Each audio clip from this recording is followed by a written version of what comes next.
আসসালামু আলাইকুম এভরিওয়ান। আশা করি সবাই ভালো আছেন।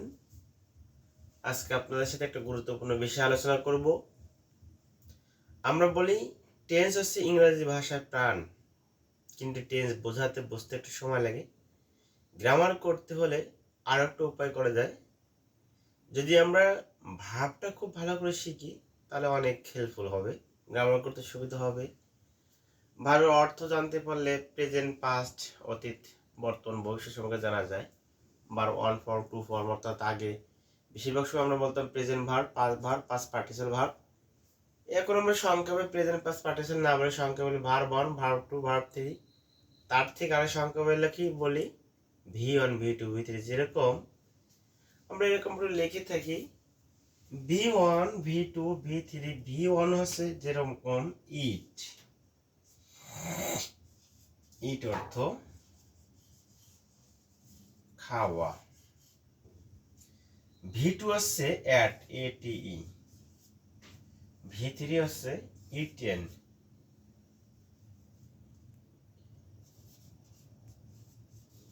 ইটেন। ইট খাই বা খাওয়া, অ্যাট খেয়েছিলাম, ইটেন খাবো। তেমনি রাইট, রাইট অর্থ লেখা। ভি টু হচ্ছে রোড, ডাব্লিউ আর ও। ভি থ্রি হচ্ছে রিটেন,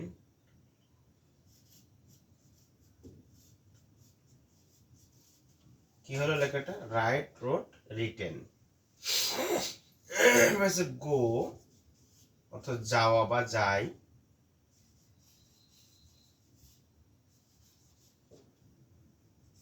ভি টু হচ্ছে ওয়েন্ট, ভি থ্রি হচ্ছে গান। তেমনি একটা হচ্ছে কাম, সিও এম ই। কাম অর্থ আশা। ভি টু হচ্ছে কেম, এসেছিল।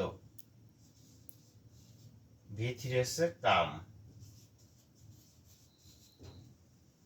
কাম, কেম, কাম। কাম অর্থ আশা, কেম অর্থ এসেছিল বা এসেছিল।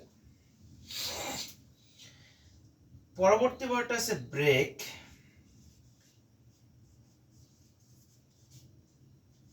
ব্রেক অর্থ ভাঙা।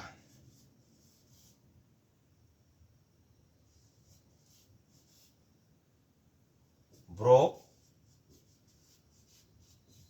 ব্রোকেন।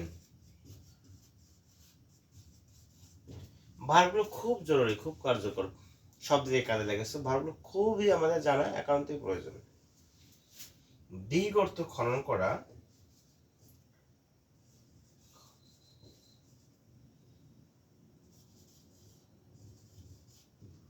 ডাক অর্থ খনন করেছিলাম।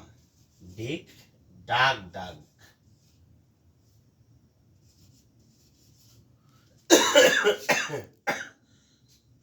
টল, টি ডবল এল, টেল অর্থ বলা। টোল্ড তো বলেছিলাম, V two told, V three told. Speak অর্থ কথা বলা।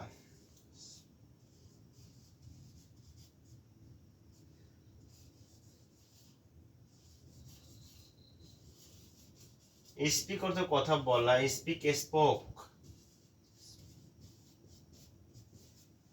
Speak, spoke, spoken.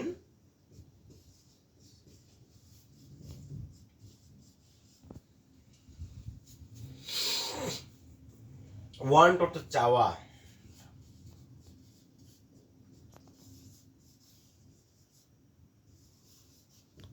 Wanted, W N T D, wanted.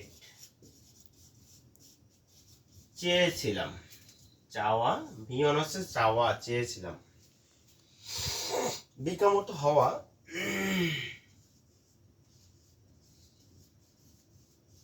Become অর্থ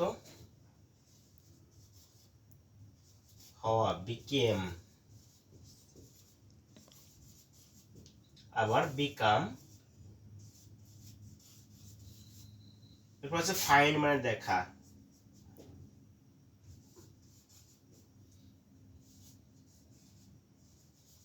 দেখা অথবা খোঁজা,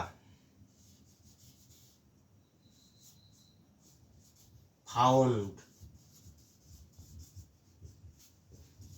FOUND, ফাউন্ড। সি অর্থ দেখা,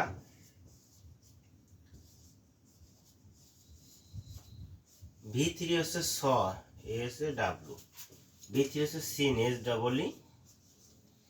তাহলে কি হলো বন্ধুরা, এই কেউ কয়েকটা ভার্ব, এই ভার্বটা পড়লে দেখবেন আপনার সচরাচর কথা বলা বা কথা শোনা, ইংরেজি বোঝার ক্ষেত্রে অনেক সময় কাজে লাগে। আমরা সচরাচর এই কাজগুলো করে থাকি। যেমন ভাত খাই, ভাত খেয়েছি, আমি লেখি, আমি যাই, আমি যাব, আমি আসবো, ভেঙেছি, খনন করা, বের করতো ভাঙা, ভি করতো খনন করা, খনন করা, টেল বলা, স্পিক কথা বলা, ওয়ান্ট চাই, বিকাম হওয়া, ফাইন্ড দেখা, সি অর্থ দেখা, এরকম সচরাচর কথাগুলোই বলি। তো যদি আমরা এই ভার্বগুলো অর্থ জানি, ইংরেজি কথা বলতে অনেক হেল্পফুল হবে। কারণ ইংরেজি কথা বলতে প্রথম সাবজেক্ট লাগে, সাবজেক্টের পর ভার্ব লাগে, এভাবে পরস্পর একটা সেন্টেন্স গঠন হয়। তো সাবজেক্টটা চিনেবো এবং ভার্ব তো দরকার, এর আগে একটা ভার্ব চিনি আমরা, নেক্সটে সাবজেক্ট কোনগুলো কীভাবে গঠন একটা বাক্যে। তো আজকে এই ক্লাসটি পর্যন্তই। আমি আশা করবো আপনাদের যদি শিখাই আপনারা মধ্যে শিখতে পারেন, আপনাদের জন্য ইংরেজি অনেক হেল্পফুল হবে। সবাই ভালো থাকবে। আসসালামু আলাইকুম।